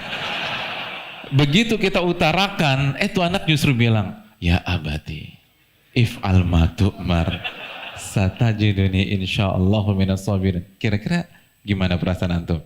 Ya Allah, ternyata ini anak baik ya, gitu. Itu nggak jadi tuh, padahal kerja berantem terus dari hari pertama sampai tahun ke-13. Tapi begitu dikasih, iya kan, antum kan punya temen, antum punya musuh deh, kita punya musuh nih, nyebelin. Pada suatu hari kita bisa sikat dia, ya Allah mukanya polos banget. Terus dia bilang, terserah, aku tahu aku banyak dosa sama Anda. Aku layak seperti ini, terserah. Aku ikhlas kamu lakukan. Nggak mungkin kan kalau di Jakarta kamu aku terserah lu mau gue apain gue terserah gitu loh. Oh nggak bisa, jadi nggak jadi tuh. Ya ini anak baik gitu loh. Jadi bisa bayangin ya psikisnya Nabi Ibrahim alaihissalam. Dan hadirin yang Allah muliakan, kita lanjutkan ayatnya. Falamma aslama wa tallahu lil jabin. Dan ketika mereka berdua menyerah kepada perintah Allah Subhanahu wa taala, sang ayah siap mengorbankan anaknya karena itu perintah Allah, dan sang anak siap mengorbankan dirinya karena itu perintah Allah. Maka mereka berdua pergi. Sebagian ulama mengatakan mereka pergi agak jauh dari rumah mereka untuk menjaga perasaan Hajar, ibu Ismail alaihissalam.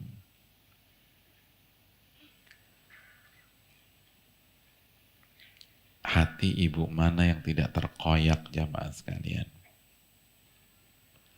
jika harus menyaksikan anaknya wafat, dan bukan hanya wafat di tangan suaminya sendiri.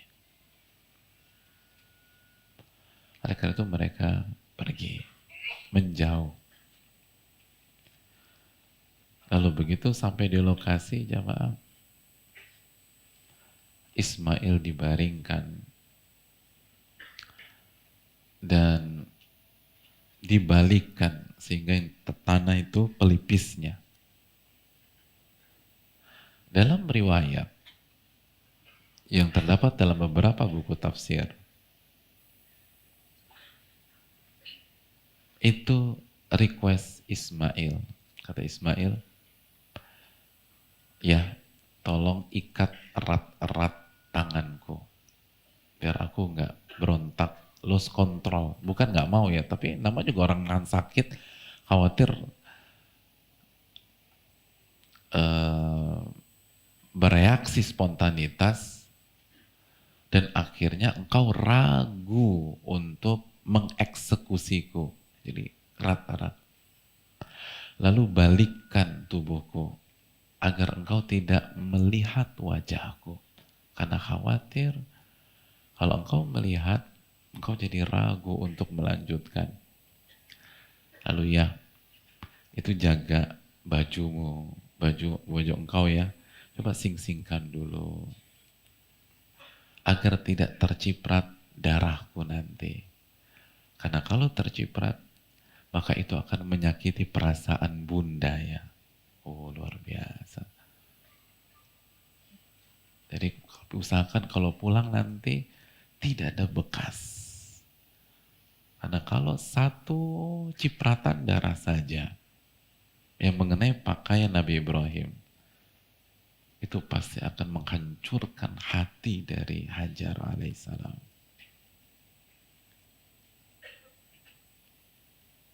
Ya pegang erat-erat golokmu kalau pakai bahasa kita. Lalu eksekusi dengan sekuat tenaga. Itu tuh wejangannya tuh, subhanallah. Watallahu lil jabin. Hadirin yang Allah muliakan. Maka begitu Nabi Ibrahim mulai eksekusi, dan sebagian ahli tafsir mengatakan beliau benar-benar membaca Bismillah. Adapun Ismail mengucapkan asyhadu an la ilaha illallah. Dua-duanya zikir tapi beda. Yang satu zikir penyembelihan, yang satu lagi man kana akhiru kalamihi la ilaha illallah dakhalal jannah. Barang siapa yang kalimat terakhirnya la ilaha illallah dakhalal jannah. Itu salah satu tafsir dari falamma aslama. Falamma aslama, salah satu tafsirnya itu tadi. Nabi Ibrahim membaca Bismillah, Ismail membaca asyhadu an la ilaha illallah. Begitu dieksekusi. Wa nadainahu ayya Ibrahim. Kami panggil, wahai Ibrahim. Qad saddaqta ru'ya. Engkau sungguh telah membenarkan mimpi yang kami berikan kepada engkau. Engkau telah membenarkan wahyu kami. Inna kadzalika najzil muhsinin. Dan beginilah caranya kami memberikan ganjaran kepada orang-orang baik. Inna hadza lahuwal bala'ul mubin. Ini adalah ujian yang sangat berat. Wa fadainahu bidzabhin azim. Dan kami ganti dengan seekor kambing yang gemuk. Wa tarakna alaihi fil akhirin.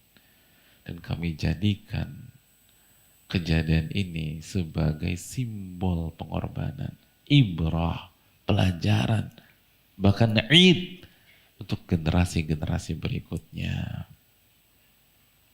Salamun ala Ibrahim, keselamatan bagi Nabi Ibrahim. Kadzalika najzil muhsinin, begitulah kami mengganjar orang-orang yang berbuat baik. Hadirin, diulang loh. Begitulah kami mengganjar orang-orang yang berbuat baik. Berarti ini kan pattern kehidupan. Ini pola, jemaah. Kadzalika najzil muhsinin. Begitulah kami balas orang-orang yang berbuat baik. Yang bisa kita petik, beginilah cara Allah membalas orang-orang baik. Allah membalas bukan di detik pertama. Allah ingin lihat action kita dulu. Allah ingin lihat benar-benar berani nggak? Kalau berani nggak bakar kapal, hadirin? Berani nggak berbuat?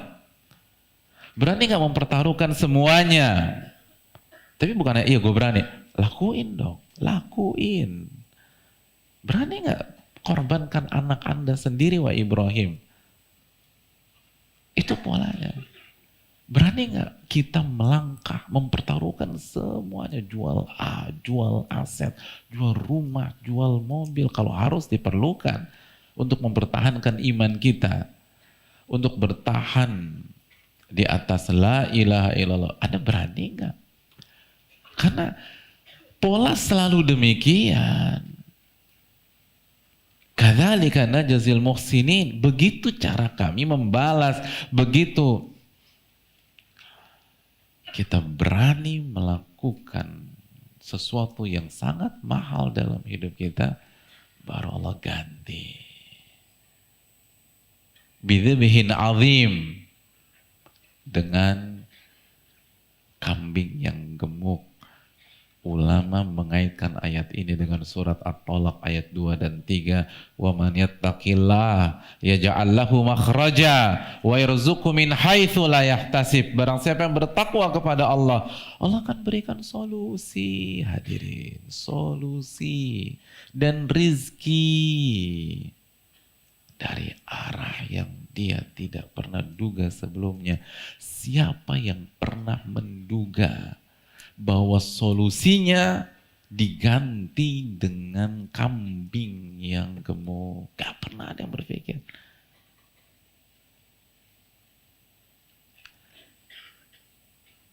Allah kasih solusi. Tapi berani dulu, lakukan dulu, kerjain dulu, ambil itu resiko. Tapi pastikan benar-benar di track. Pastikan benar-benar di track, hadirin. Artinya kalau malam ini kita pulang ke rumah, lalu kita tidur, lalu kita mimpi, kita disuruh menyembelih anak kita besok pagi, jangan dilakukan, hadirin. Karena itu syaitan. Anda bukan nabi. Ini persis pelajaran tadi malam. Memang gak masuk akal. Tapi bukankah itu yang ada di benak Nabi Ibrahim? Ma, pisau dapur, ma. Hadirin, itu syaitan. Mimpi yang menjadi wahyu adalah mimpi para nabi. Makanya pastikan ini benar gak? Benar, bismillah jalanin. Kalau udah benar, udah pertaruhkan semuanya, jemaah. Itu atmosfer dan suasana Idul Adha itu harusnya itu.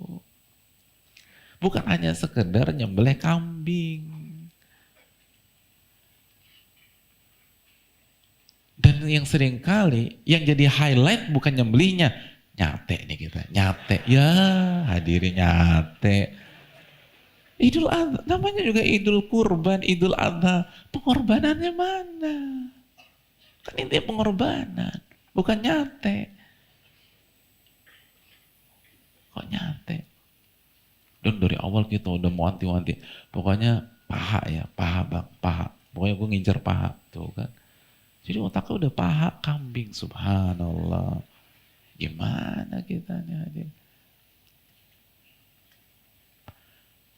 Momentum Idul Adha kembali mengingatkan kita tentang arti pengorbanan dan apa yang sudah Anda korbankan dalam hidup, apa yang sudah kita korbankan untuk berdiri tegak di jalan Allah, untuk bisa istiqomah, untuk mewujudkan mimpi-mimpi besar kita di dunia maupun di akhirat.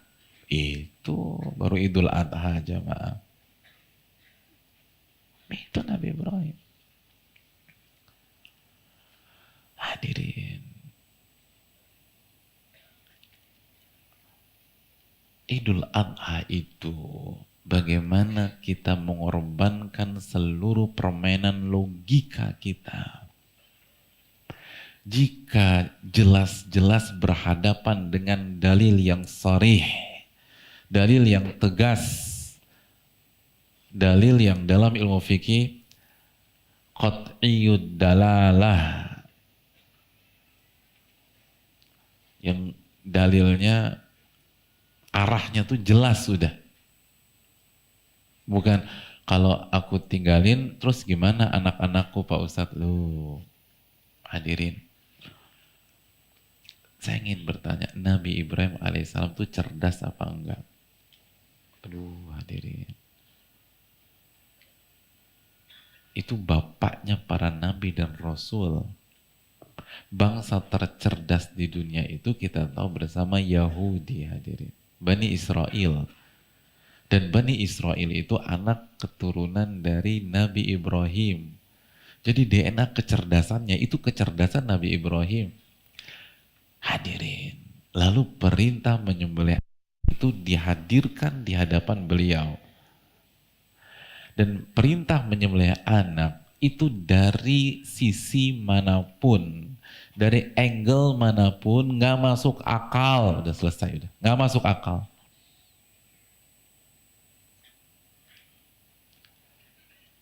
Kalau akal bisa meloncati wahyu, disitulah Nabi Ibrahim melawan Allah Subhanahu wa Ta'ala. Nggak masuk akal. Dan kalau Nabi Ibrahim mengatakan ini nggak masuk akal ya Allah, kita semua mungkin akan mendukung Nabi Ibrahim. Iya benar nggak masuk akal. Masa ayah suruh sembelih anaknya sendiri? Hadirin. Tapi bukankah itu intinya? Allah ingin menguji iman kita, bukan akal kita. Bukan logika kita. Mau nggak logika kita untuk sementara waktu tunduk pada dalil, tunduk pada wahyu. Bukankah iblis divonis masuk neraka selama-lamanya dan gagal mempertahankan prestasi yang apik selama ini? Karena tidak tahan untuk mengomentari wahyu dengan akalnya. Dengan logikanya. Seraya berkata, Ana khairun minhu, aku lebih baik daripada Adam. Khalaqtani min nar wa khalaqtahu min tin.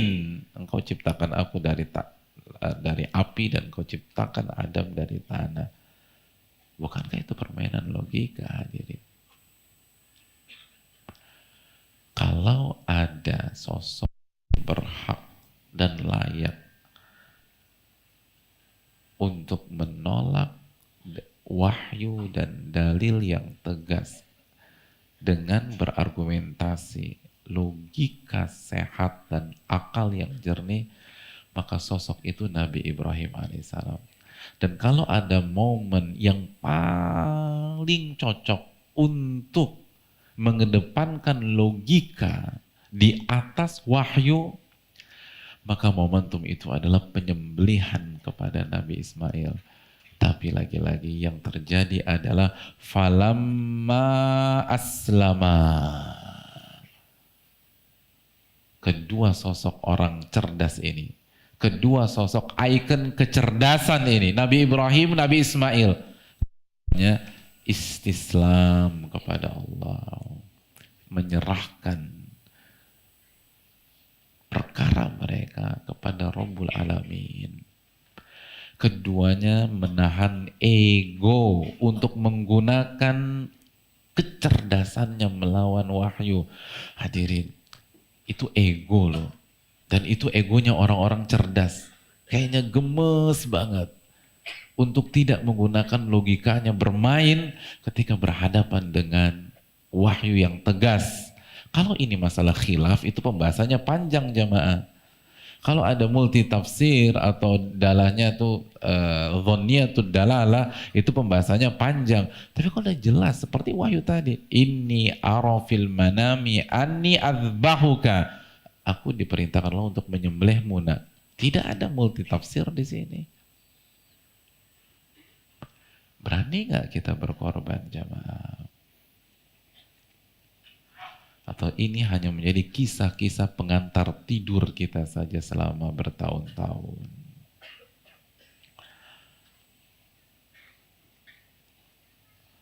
Dan endingnya selalu manis. Endingnya selalu manis. Tidak ada air mata dalam kisah ini, nggak ada. Di ending tidak ada air mata. Bendera kuning ada nggak bendera kuning? Nggak ada kuning hadirin. ada adalah keberhasilan dan happy ending. Keberhasilan dan happy ending. Tidak ada yang hilang. Ismail tetap hidup dan pada akhirnya menjadi nabi dan rasul. Akhirnya menjadi nabi Allah Subhanahu wa taala. Lalu dapat kambing jamaah. Ya Allah, bisa nyate juga akhirnya. Padahal kambing nggak ada di naskah di episode-episode sebelumnya. Tiba-tiba ada kambing hadir. Dari arah yang nggak pernah kita duga-duga. Terus yang ketiga, beberapa tahun berikut, Ishak lahir. 3 jamaah.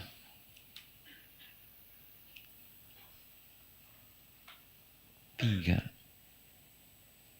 Padahal harusnya selesai. Padahal awalnya Nabi Ibrahim cuma punya 1, Ismail aja. Disuruh disembelih, dikurang 1, harusnya hasilnya 0. Tapi hasilnya 3. Subhanallah. 1 kurang 1, 3 jamaah.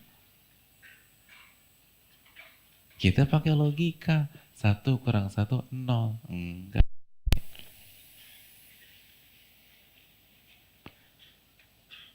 Tapi wakadzalika najzil muhsinin. Begitulah cara kami membalas orang-orang baik. Mayoritas enggak langsung. Karena Allah ingin lihat dulu percaya apa enggak. Qad shaddaqta ru'ya. Engkau telah membenarkan wahyu. Baru diselesaikan sama Allah. Udah kita buktikan, kita percaya dengan janji Allah. Kalau kita sudah buktikan, pertolongan Allah dekat jamaah. Oleh karena itu hadirin yang Allah muliakan, jadikanlah momen Idul Adha ini untuk kembali mengingat kisah yang begitu heroik tersebut.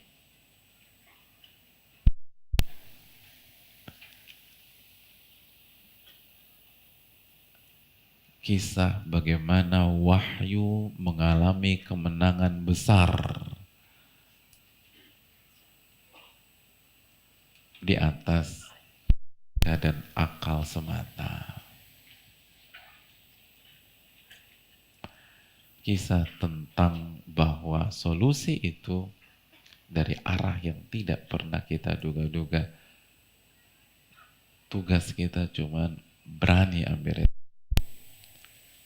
resiko yang diambil Ismail sangat besar jamaah. Sebagaimana resiko yang diambil Nabi Ibrahim sangat besar.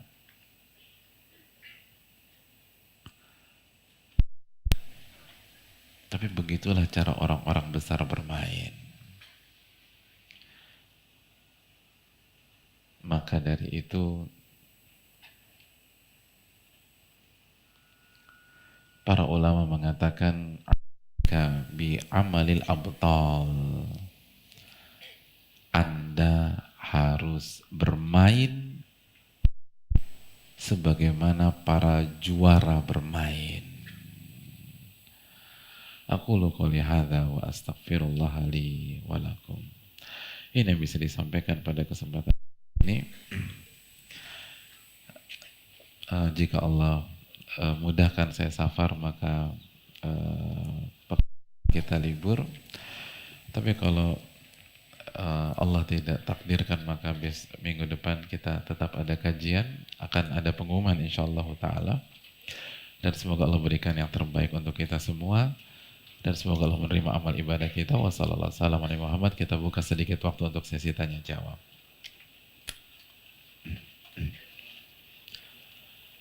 Banyak. Subhanallah.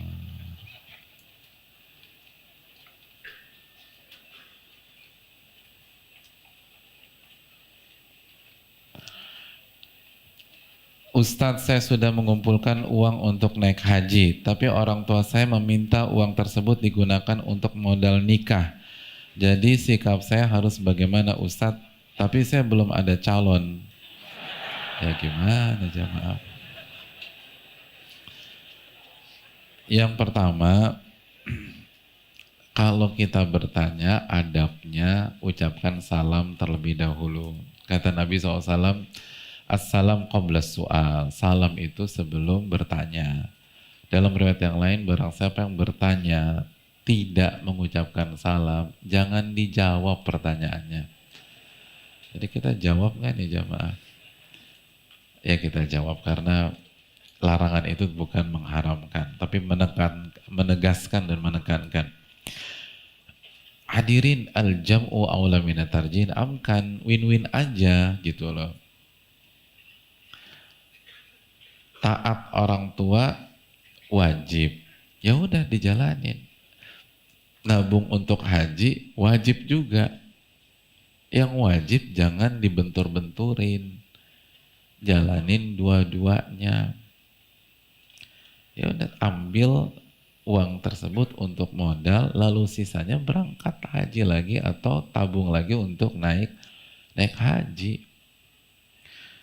Kan untuk nikah nggak banyak jamaah sekalian. 3 juta aja udah. Lu beneran. Hadirin, kita ini kalau kasih nasihat, kita berusaha ngamalin dulu gitu loh. Saya bilang 3 juta karena biaya pernikahan saya 3 juta. Iya, di balai desa. Iya, kalau antum balai Sudirman ya nggak mungkin. Udah bareng kita aja balai desa. Bismillah deh, balai desa gitu loh. 3 juta dapat. Gitu. Kita kan maunya 200 juta, 300 juta. Ya nggak bakalan haji jamaah. Jadi nikahnya udah sederhana aja. Nikahnya nggak usah yang mewah. Kalau nggak usah yang ngundang banyak pihak, kan yang penting kata Nabi apa kepada Abdurrahman bin Auf, aulim walau bisyah, buat acara walimah nikah walaupun dengan berapa? Seekor kambing. Seekor kambing berapa harganya? Oh, semangat amat tuh juga.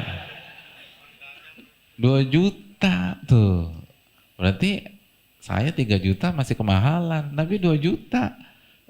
Kan gitu. Buat acara pernikahan walaupun modalnya 2 juta. Udah bismillah deh. Jadi kan kalau udah 2 juta dapat tuh. Tinggal kita nambahin lagi 2 juta. Bisa insya Allah. Saya punya temen. Saya masih mending di balai desa. Teman saya enggak, nikahnya di musola KUA, hadirin. Iya. Itu modalnya berapa dulu ya? Kalau nggak salah nggak sampai 3 juta. Itu pun dia ngutang. Ngutang hadirin. Beliau nggak punya uang. Kalau nggak salah seingat saya, kalau nggak salah. Waktu itu beliau punya uang cuman 750.000.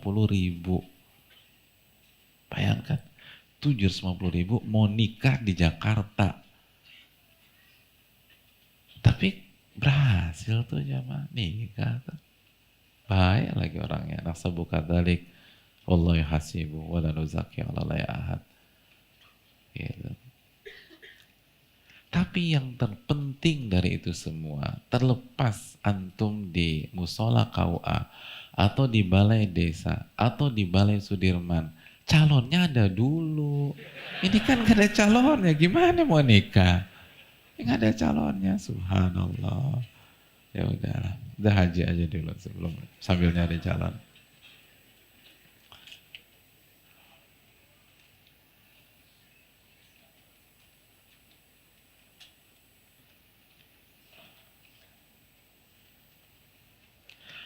Assalamualaikum Ustadz, waalaikumsalam. Semoga Ustadz dan seluruh penuntut ilmu serta kaum muslimin selalu dirahmati dan diberkahi oleh Allah Subhanahu wa taala. Amin ya rabbal alamin. Ustadz, to the point deh. Kok deh, gimana sih? Iya, semua juga to the point. Kita nggak mau bacain diary di sini. Anda punya uang 25 juta, lebih baik daftar haji atau dilanjutkan tabungannya untuk modal nikah? Kenapa sih pertanyaannya ini semua? Karena sulit juga cari akhwat yang ortunya yang mau menikah dengan sederhana. Jazakallah khairan wa iyyakum. Ya udah 25 diambil 3 juta, 22. Udah lanjut lagi nabung, bisa dah. Terus yang berikutnya tergantung Adin, bergen antum tuh seperti apa. Kalau misalnya antum gini loh.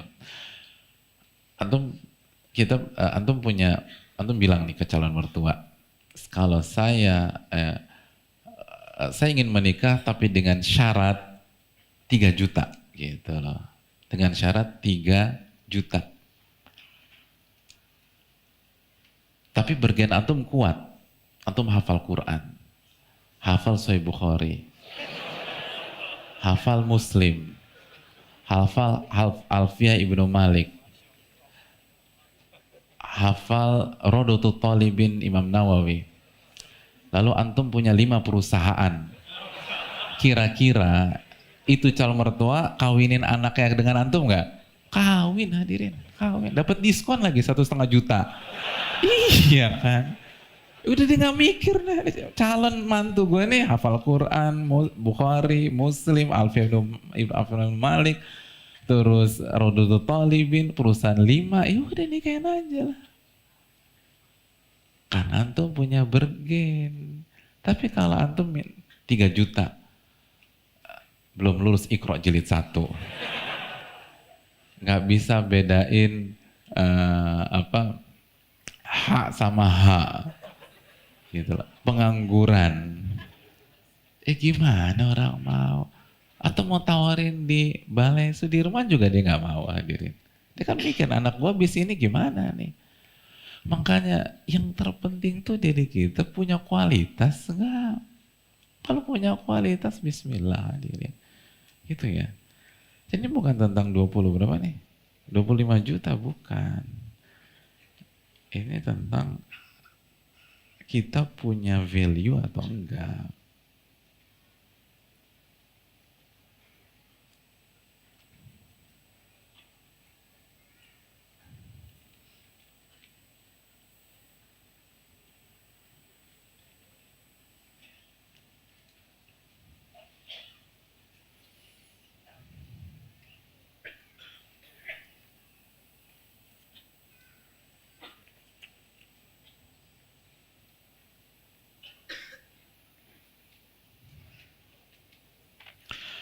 Assalamualaikum warahmatullahi wabarakatuh. Waalaikumsalam warahmatullahi wabarakatuh. Semoga Ustadz dan keluarga beserta seluruh kaum muslimin selalu dirahmati oleh Allah dan diberikan kesehatan oleh Allah. Amin ya rabbal alamin. Ustadz, saya ingin bertanya, apakah tabungan haji untuk calon perempuan dapat dijadikan mahar pernikahan atau tidak? Jazakallah khair atas jawabannya Ustadz. Jazakallah khairan. Masya Allah ya nih ya. Tabungan haji untuk calon perempuan dapat dijadikan mahar pernikahan atau enggak? Bisa enggak? Bisa, karena kan kaidah mahar adalah sesuatu yang punya nilai secara material. Bisa, gitu lah. Menarik juga nih idenya gitu ya. Iya, dengan mahar apa?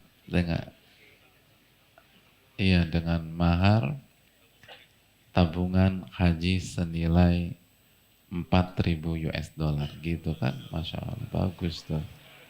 Bagus. Bismillah deh.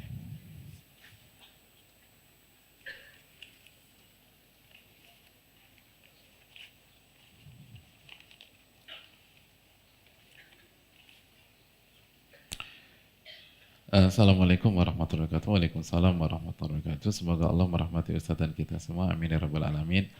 Keluarga kami belum pernah berkurban dan alhamdulillah tahun ini saya insya Allah bisa mengumpulkan uang untuk berkurban 1 ekor kambing. Masya Allah nih. Yang ingin saya tanyakan, apakah boleh berkurban untuk ibu yang sudah meninggal? Jika tidak bisa, lebih baik berkurban buat saya sendiri atau untuk ayah. Terima kasih, jazakallahu khairan.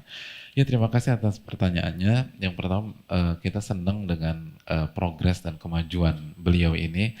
nggak pernah berkurban, dan insya Allah tahun ini adalah kurban beliau yang pertama. Semoga menjadi pembuka pintu-pintu kebaikan lainnya. Amin ya rabbal alamin. Eh, Boleh Kak berkurban untuk ibu yang meninggal? Eh, Kasus ini ada dua opsi kan hadirin sekalian. Opsi yang pertama, kita belikan hewan kurban untuk ibu yang sudah meninggal. Opsi yang kedua, kita beli hewan kurban lalu kita masukkan ibu kita yang sudah meninggal ke dalam kurban kita dan niat kita. Hadirin yang dirahmati oleh Allah, adapun opsi yang pertama itu terjadi khilaf para ulama antara boleh atau enggak. Sebagian membolehkan dengan dalil kias kesedekah. Sebagian mengatakan sebaliknya. Kenapa? Karena belum ada riwayat dari Nabi SAW mengamalkan hal tersebut. Artinya Nabi tidak membelikan hewan kurban khusus untuk Khadijah atau untuk anak-anak beliau yang meninggal dunia sebelum beliau wafat. Oleh karena itu, dengan keterbatasan ilmu saya lebih cenderung menggunakan opsi yang kedua. Kenapa? Karena opsi yang kedua dipraktekkan oleh Rasul Shallallahu Alaihi Wasallam. Beliau memasukkan keluarga beliau yang sudah meninggal ke dalam kurban beliau. Makanya kan yang beliau sampaikan ketika berkurban adalah hadza anni wa an ahli baiti. Ini dariku dan dari keluargaku. Dan keluarga Nabi ada yang masih hidup dan ada yang sudah meninggal. Allah taala bisawab. Jadi masukkan aja orang tua kita ke dalam kurban kita sehingga all in semua dapat insyaallah taala. Ya, saya rasa cukup jamaah sekarang sudah jam 9 dan mohon maaf tidak semua pertanyaan bisa terjawab. Dan bagi yang bertanya tapi belum terjawab juga, mohon maaf atas keterbatasan yang berbicara, keterbatasan secara ilmu dan waktu. Dan yang kedua, sudah dapat pahalanya, karena sebatas bertanya kita dapat pahala karena mengamalkan firman Allah dalam surat Al-Anbiya ayat 7, fas'alu ala dzikri in kuntum la ta'lamun, bertanyalah kepada ahli ilmu jika kalian tidak tahu. Dan yang terakhir, perbanyaklah doa agar Allah menerima amal ibadah kita di malam ini. Dan ingat jamaah sekalian, karena ini pertemuan kemungkinan pertemuan terakhir kita sebelum Idul Adha, beberapa hari ke depan kita akan memasuki hari-hari terbaik untuk beribadah, yaitu 10 hari pertama di bulan Dzulhijjah. Maka pastikan kita punya perhatian terhadap 10 hari tersebut. Dan tidak ada satupun hari di mana amal soleh lebih Allah cintai dibanding 10 hari pertama di bulan Dzulhijjah. Dan akan ada beberapa konten di sosmed untuk menjelaskan hal tersebut. Tapi intinya maksimalkan 10 hari itu 10 hari yang sangat baik untuk kita memperbanyak sholat sunnah, memperbanyak puasa sunnah, memperbanyak zikir, lalu membaca Al-Quran. Kalau bisa khatamkan Al-Quran di 10 hari pertama di bulan Dzulhijjah. Lalu itu momen baik untuk sedekah, untuk infak, yang bisa keluarkan zakat pada hari-hari tersebut. Dan tentu saja berkurban. Dan klimaksnya adalah kita merayakan Idul Adha di tanggal 10 Dzulhijjah. Ini yang bisa disampaikan. Subhanakallahumma wa bihamdika, asyhadu an la ilaha illa anta, astaghfiruka wa atubu ilaik. Assalamualaikum warahmatullahi wabarakatuh.